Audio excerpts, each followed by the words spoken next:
والسلام على من لا نبي أما بعد। সম্মানিত হাজরিন, আজকে আমি আপনাদের মাঝে যে বিষয়টি নিয়ে আলোচনা করব তা হলো ইমাম মাহদির আগমনের পূর্বে পৃথিবীতে কি কি ঘটবে এই সম্পর্কে আলোচনা চলতেছিল। এর মাঝে গুরুত্বপূর্ণ আরেকটি বিষয় হলো প্রতিটি সম্প্রদায়ের শাসক হবে মুনাফিক শ্রেণী।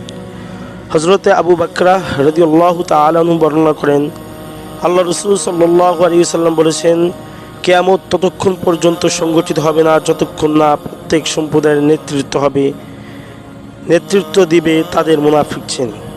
বিশ্বনবী হযরত মুহাম্মদ সাল্লাল্লাহু আলাইহি ওয়াসাল্লাম এই হাদিসে উম্মতদের সাধারণ চরিত্র ও মেজাজ চিহ্নিত করেছেন যে তাদের মাঝে কাপুরুষতা, অলসতা ও বাতিলের সামনে মাথা নত করা মতো ব্যাধিগুলো জন্মে নেবে।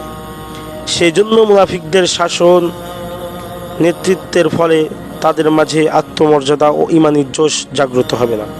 তারা মুসলিম নামের ইসলাম বিরোধীদের দ্বারা চালিত হলেও এই আত্মপ্রবঞ্চনায় লিপ্ত থাকবে। আমি একজন খাঁটি মুসলমান, ঈমানওয়ালা মানুষদের শাসন ক্ষমতা অধিষ্ঠ করার কোনো ভাবনায় তাদের মাথায় জাগবে না। ইসলামের শত্রুরা আমাকে শাসন করুক, আমি আমার দিন নিয়ে থাকি, এমন মানসিকতা লালন করেই তারা জীবন অতিবাহিত করবে। আল্লাহ রাসূল সাল্লাল্লাহু আলাইহি ওয়াসাল্লাম এমন পরিস্থিতিতে কিয়ামতের পূর্ব লক্ষণ সাব্যস্ত করেছেন। এর মধ্যে আরেকটি বিষয় হলো 5টি মহাযুদ্ধ হবে। হযরত আব্দুল্লাহ ইবনে আমর সম্পর্কে বর্ণিত আছে যে তিনি বলেছেন, পৃথিবীর শুরু থেকে শেষ পর্যন্ত মানুষের মহাযুদ্ধ হবে 5টি।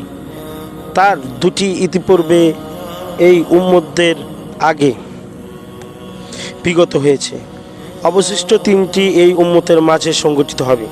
একটি হলো তুর্কি মহাযুদ্ধ, একটি রোমানদের সঙ্গে মহাযুদ্ধ, আর তৃতীয় হলো দাজ্জালের মহাযুদ্ধ। দাজ্জালের পর আর কোনো মহাযুদ্ধ হবে না। যদিও মুসলিম জাতি নিজেদের অলসতা ও অবহেলার কারণে আগত এক অনিবার্য বাস্তবতার জন্য নিজেদের প্রস্তুত করেছে না, তবে কুফরি শক্তি ঠিকই নিজেদের জন্য প্রস্তুতি নিয়ে নিয়েছে। স্পষ্ট ভাষায় তার ঘোষণা দিয়ে বেরাচ্ছে। কেউ যদি এই অপেক্ষায় থাকে যে হযরতে মাহদির আগমনের পর তিনি মহাযুদ্ধে ঘোষণা দিবেন, তাহলে আমি তাকে বলবো, আপনি অপেক্ষা